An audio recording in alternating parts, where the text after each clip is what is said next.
no, during the Enlightenment and after, there was this like, no, we don't have to condemn this person and say that the devil, it was the beginning of that. It was the beginning of modern psychology, right?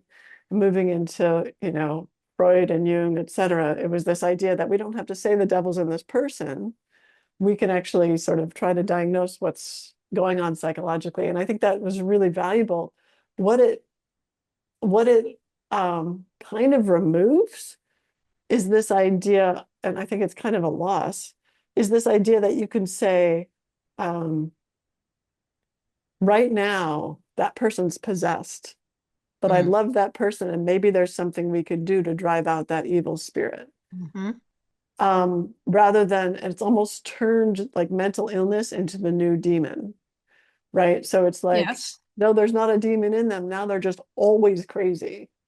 And so it reminded me, Mm. and so it's like, oh no, like that kind of sucks. So we don't have to treat them with any compassion or anything because they're just crazy and they're throwaway people. And so when I was watching The Chosen, have you watched this at all?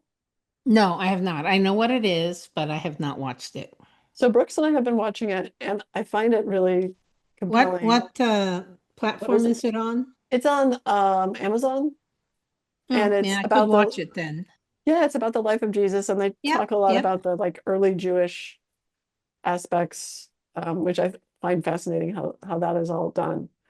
But there's a moment in there where the woman who becomes Mary Magdalene, one of Jesus's, big disciples and helpers, um, she's crazy. I mean, she's like psychotic. And Jesus heals her. That's what happens. And she's better. And she's like, yeah, like I'm not there anymore. Like he drove that out, and now I'm just hanging out with Jesus. And so like that's the kind of recovery that is considered to be impossible now. So like when someone goes into spontaneous remission, doctors actually literally get pissed off sometimes because they don't understand how it happens. And so it's like if Mm. something can be transient, like the devil's in there, and then there's a way to get the devil out. I get that there's a big downside of that and a big stigmatization, but it removes this possibility that it's transient.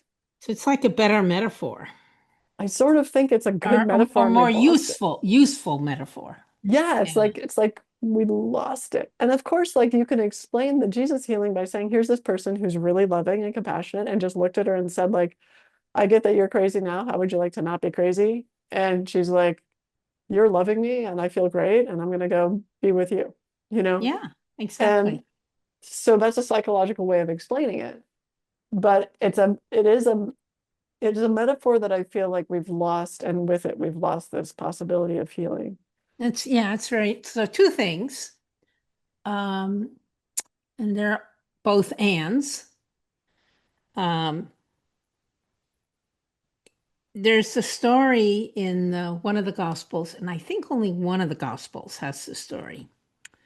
But it's someone is possessed. Jesus comes across this person who's possessed, orders the demons to leave the person, and the demons end up I don't know, remember how or why, but they end up jumping into these pigs.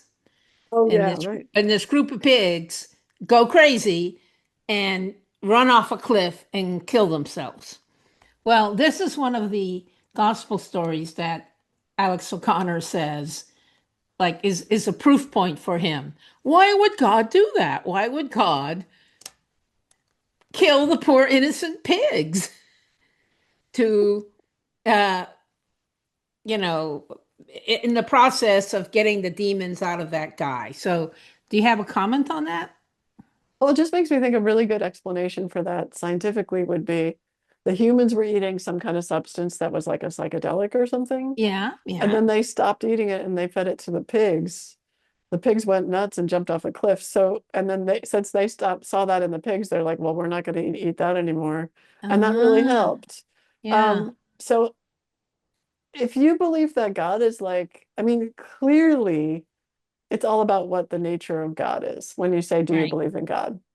So if you believe that God is supposed to be someone who makes everything blissful and awesome right now, obviously, if that's the only God that you believe in, then you don't believe in that God because obviously things aren't blissful all the time for anyone ever, right?